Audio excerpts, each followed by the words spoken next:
Welcome to the Men's Divorce Podcast, presented by the domestic litigation firm Cordell Cordell, a partner men can count on. Now, here's your host, managing partner and CEO of Cordell Cordell, Scott Trout.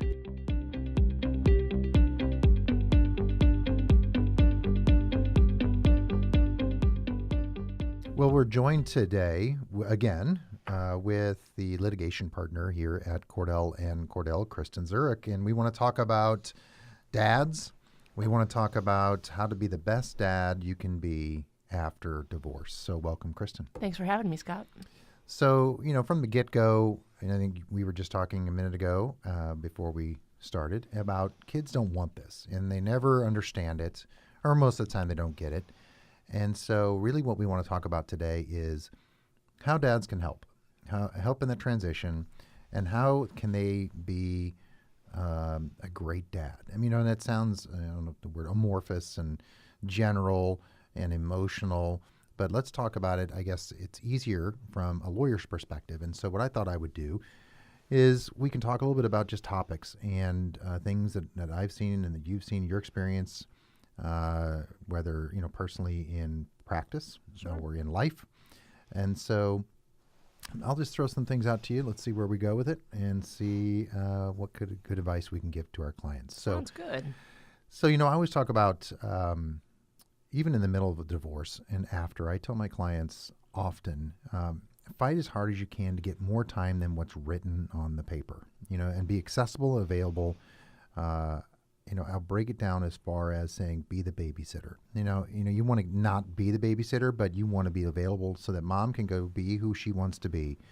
And that's part of being a great dad is you're getting more time. Right. And Agreed. so talk about that. I mean, in your experience. So what you end up having is you're fighting for every last second that you have with your kid. One of the hardest parts about going through a divorce is you don't see your kids every day.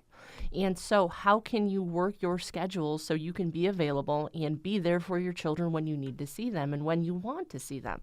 I mean, it's really easy for kids, in kindergarten on up because everybody's in activities. So if you can structure your days in such a way, your kids could be at practice on Tuesdays while they have with mom. Go to practice. Mm-hmm. If there's a school night with the teachers, go to school night with the teachers, even if it's on mom's time. Mm-hmm. You need to be there and be available for your kids. If mom has to work late at work because now she's back in the workforce, cool, take them. Smile. Take the extra time with your kids. If you're smart in doing this, you can minimally disrupt your kids' lives by being able to be there for them as consistently and as oftenly as possible. I've always said, encourage her. Hey, after your divorce, why don't you go out? You need a break. And, it's a self-centered encouragement. Deep down, you probably hate her for going out and partying and meeting other people. But the point being is, look, the marriage is over. You're divorced. Now it's a self-interested statement because you want to be available. Right. Oftentimes, we'll negotiate what I call the right of first refusal in a parenting plan, which means that if mom's going to be gone for a certain period of time, she has to consult with dad first. And you want that. I think this is part of being a great dad is because the more time you get, the better the relationship will be, the better it'll develop. But, you're building a case perhaps for the future. Future modifications, which Correct. Leads into the next point really is keeping a calendar, keeping a schedule, a detailed schedule written down of the time you spend with your child. Because that's part of, one, you want to fill it because Correct. You want to be a dad. Right. But then on the other hand, you also want to be able to prove to the court later on, if necessary, how much time you spent with them. So, talk about the encouragement of spending more time with your kids. I do. That's a piece of advice I give to every one of my clients. I say start a Google Calendar, even stick an old school calendar on the side of the fridge and mark down the extra days that you have them. So that way it's literally a visual record you can bring to your attorney 6 months, a year, 2 years down the line to say, hey, I had 50-50 custody when I left, but all of a sudden when you look at my calendar, she's been traveling, she's been going to the bar on Friday night, and all of a sudden I have 70% of the time. Why am I still paying child support? Yeah. So that piece is actually really, really helpful. In terms of making sure that, let me talk about that right of first refusal piece for a second. Clients tend to get really confused about what that is and how long it should be. Most judges, at least that I've seen, don't really support one for anywhere lower than about 4 hours. I mean, I had a client that was pretty adamant about wanting 2 hours. Well, heck, mom could run to the grocery store and Target and be gone for 2 hours. That's a little bit too much together time in terms of trying to organize picking up the kids and then dropping them back off. Anything more than 4 hours, or naturally if mom travels for work, work or has to start traveling for work, the kid should be with you rather than a third-party provider. I've never met a judge that hasn't said, let's put the kids with the other parent first. Right. So, that's something that you need to take on and you need to build on, that if mom wants to go out and have a good time, like Scott said, cool, go right ahead. But I want to make sure that I'm there for my kids. A lot of what we're telling and the advice that we give, it is from the legal perspective. We could talk about being a great dad from an emotional perspective and a counseling perspective, but we're going to wear two hats in this podcast today, and we talk about being involved. And so when we talk about keeping a calendar, on the same sense, I say keep a diary. And while that may seem formalistic and legalistic, what it does is, to me, I think when a guy sits down and has to keep a diary of a day in the life, it keeps him interested in his kids' lives and routines rather than just going through the motions. Because when you sit down to write something of what happened on paper and you didn't do anything with your kids other than sit in front of the television, you begin to self-reflect, all right, what did I just do? Right. If I did nothing with my kids. So that is part of being a great dad, is kind of getting in a routine of doing something that you would otherwise not do. And that is keeping a diary. Because now, not only now am I forcing myself to do things, okay, now I got to think Saturday, what should we do? So let's go to the zoo. Let's go to the science center. Now I'm going to record that in this diary because now it serves two functions. Right. One, I'm heavily involved. Two, I can give that to my lawyer in a modification in the future to talk about that. So what do you think? I literally just had a client do that, Scott. I mean, after we got the divorce judgment, the client started taking pictures of him with his kids. He started keeping record, and it was a nice way to interweave what he's done with the children, but also things that mom was doing that maybe didn't help her case in any way. So that was my first source of evidence in my motion to modify that was just pending. But in terms of that keeping a diary, I know it's not something that a man would normally do, but it really helps to sort of write down and keep record of what you've been doing with your kids, and it makes you think outside the box. Yeah. I mean, it is very easy to let the kids run around and play on the iPad, and you're sitting there checking out with your face in your phone, but your kids want to spend time with you. And as a parent, I mean, I know that there's things that my kids love doing that I hate to do. Yeah. You can never get me to an amusement park. But, when you have your kids, that's something you should be doing with them. You should be letting their time with you be more kid-centered instead of parent-centered. And it'll mean a lot more to your kids if they're doing that. It is, I think, the hardest habit to get into for most guys because they've never done it. It's typically not something men do, is to not only, because I want it to be, if I'm going to make a recommendation, I want it to be from a fact-specific and emotional perspective, because then it becomes something, to me, more useful and more reflective, and it changes guys. So because it really does force them to remain interested and involved in the kids' lives, their routines, their care, their school, their friends. So that's part of a transition, especially during the marriage when guys may have been the breadwinner. They didn't get a lot of time nurturing at home. They didn't do a lot of things at school because they couldn't, because work prohibited them from getting to parent-teacher functions. So let's talk about that, being involved in the kids' routines. So what do you recommend? Part of being a great dad is starting over, hitting the reset button and learning how to do these things. Right. You have to, knowing full well that there's likely a good shot mom is still upset with you in some way, shape, or form. So you need to be above and beyond and go get the school calendar. Make sure you know when things are. Reach out to the other parents in the class to figure out when activities are at school. Talk to the coach. Make sure you have the baseball practice schedule. There's nothing saying that you can't show up to your kids' stuff on your wife's time or your ex-wife's time. And what it says, the message it sends to your kids is, oh my God, my dad loves me. He thinks about me all the time, even when I'm not with him. So it's an hour out of your day to go stop by the ballpark on the way home from work, watch your kid take a couple of pitches, but it means so much to your kid because they're seeing that you are worried about them and you want to be a part of their lives even when they're not with you. Yeah. It is so easy to check out during those 2 kid-free days that you have during the week and go to the gym and go on a date and do what you want to do, but honest to God, right now you're a dad and being a dad has to come first. Yeah. And, take some cues from your kids when they're with you on the weekend. If they want to go out to dinner and they want to go do something, ask them what they want to do. I mean, as a kid, when my parents first split, my dad sort of took us to where he wanted to take us. And so to the dog track, it was not necessarily the best place to take a 12-year-old and a 9-year-old. I mean, learning how to box a quinella bet helpful, but not necessarily what I wanted to do as a child. So if my dad had asked me, I would have been able to go to the ballpark with him. I would have been able to go shoot hoops, but he didn't ask. So ask. Right. Guys, ask. They'll tell you. Yeah, I mean, it's simple. There's a charity that Cordell Cordell had sponsored this year and last year called Gameday Coffee. It can be, the relationship can be relegated down to something as simple as having a cup of coffee or a hot chocolate or a tea with your kid. It's quality time. I mean, I think that's part of what Gameday Coffee's mission is to encourage time that is something that's not just useful, but intentional and purposeful.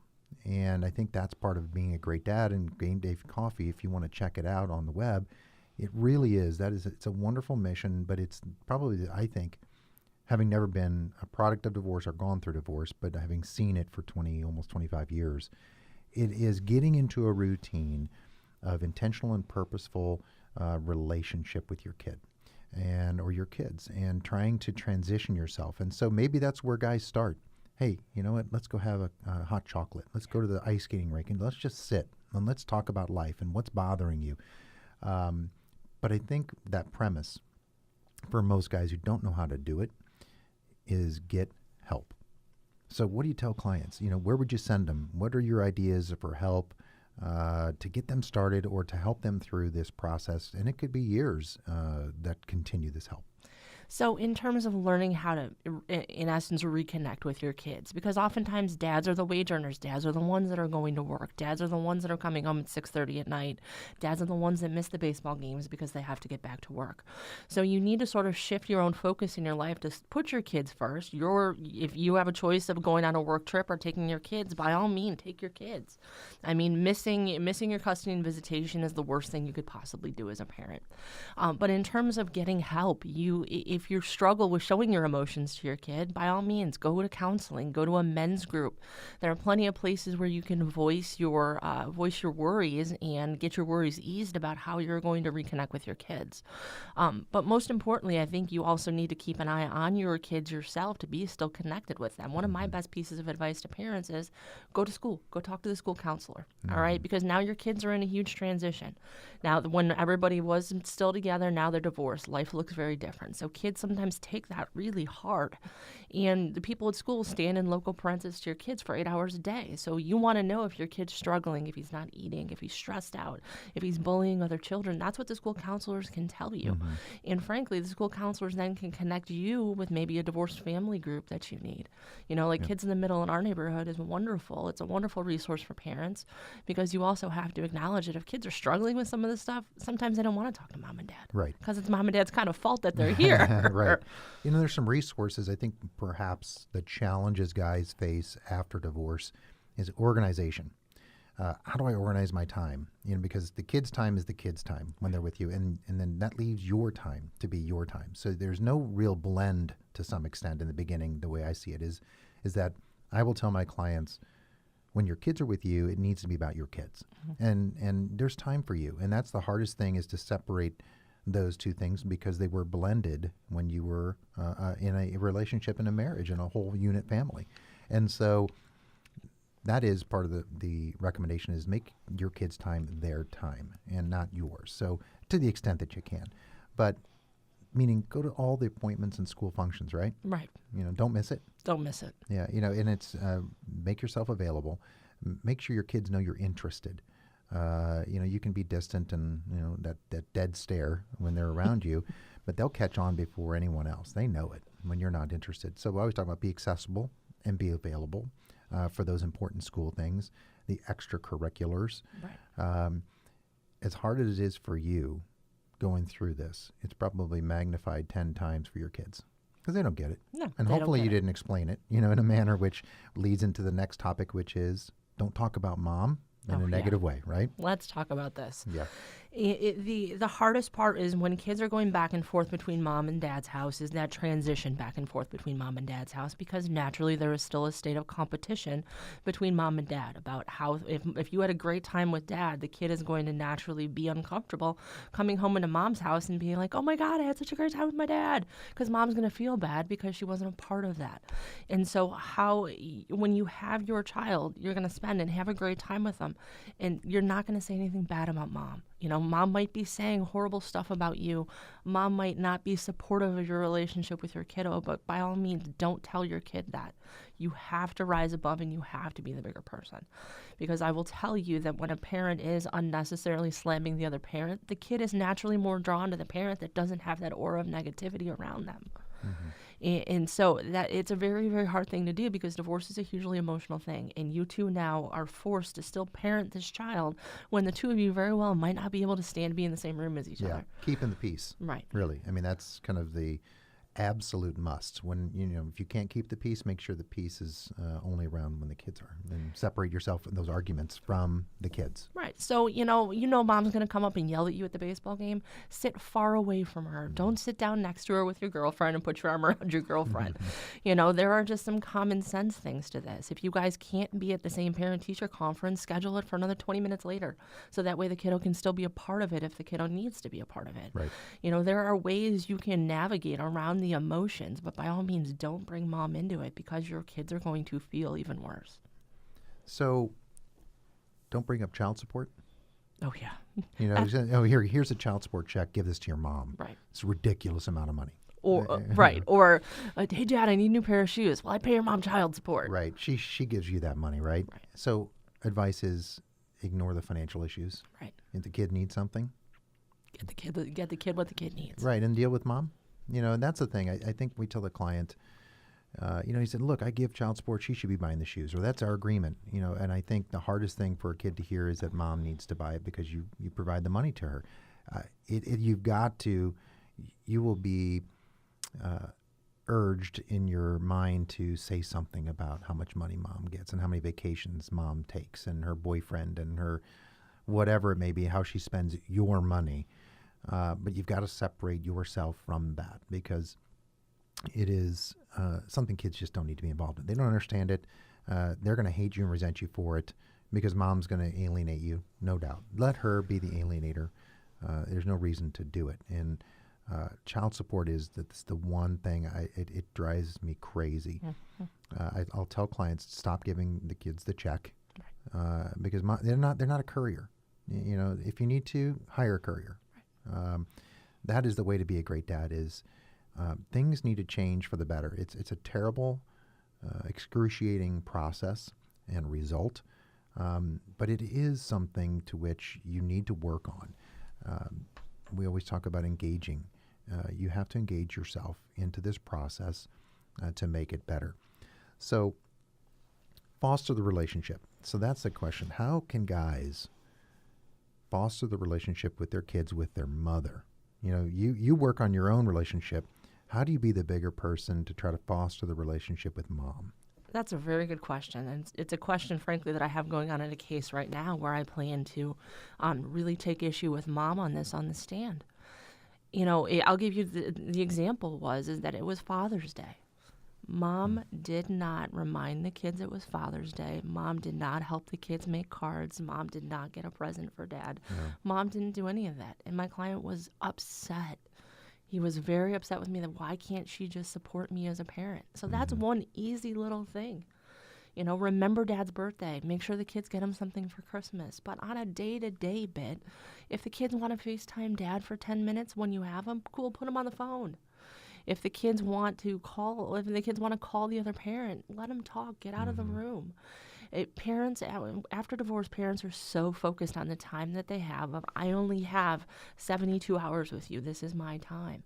But you can donate 10 minutes so the kid can reconnect with the other parent when they're there. Yeah. Reach out, share school schedules, share things you want to do. Hey, I just bought Cardinals tickets for the weekend. I'd really like to take them. Do you think you can give me that extra time? Do those kinds of things just to try to make sure the non-custodial parent is involved in the kid's life during time that isn't theirs. recognize that the parent role comes first. Even if you can't be husband and wife, you can still be decent co-parents with each other for the sake of the kid. Is there value to guys to try to learn how to co-parent using help? Because, the example that perhaps all kids and even lawyers want to come true is, let's just say, school function, a school play, or a recital. And what those kids want to see is mom and dad sitting together for the kid. Right. Is there value in guys going out to get help to learn how to co-parent? And if so, where do you send them? What kind of resources happen to be out there? And there is a value to it, Scott, and I really believe that you have to put your kids' needs first when you're parenting.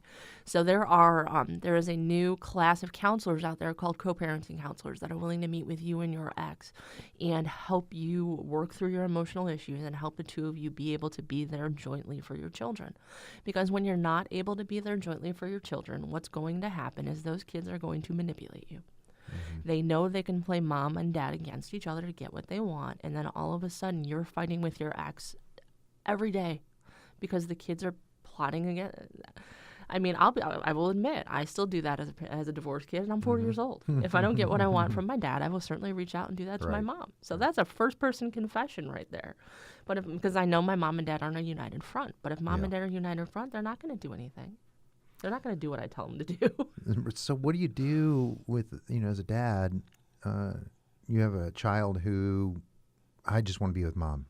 I want to go home. What do you do? I mean, that's the hardest part is, it's obviously, my guess is that the child is just reacting to the situation, the routine, and trying to get out of it somehow. What do you do?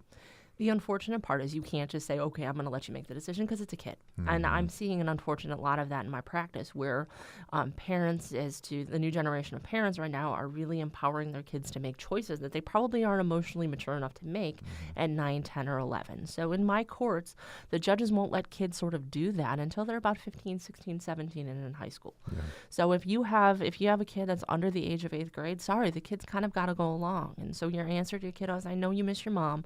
I'm happy to give it, let's FaceTime her, let's make sure you can talk to her, but let's go do something fun. Yeah. This is time for us to hang out. So in the transition phase after divorce, usually at least one parent has a new home.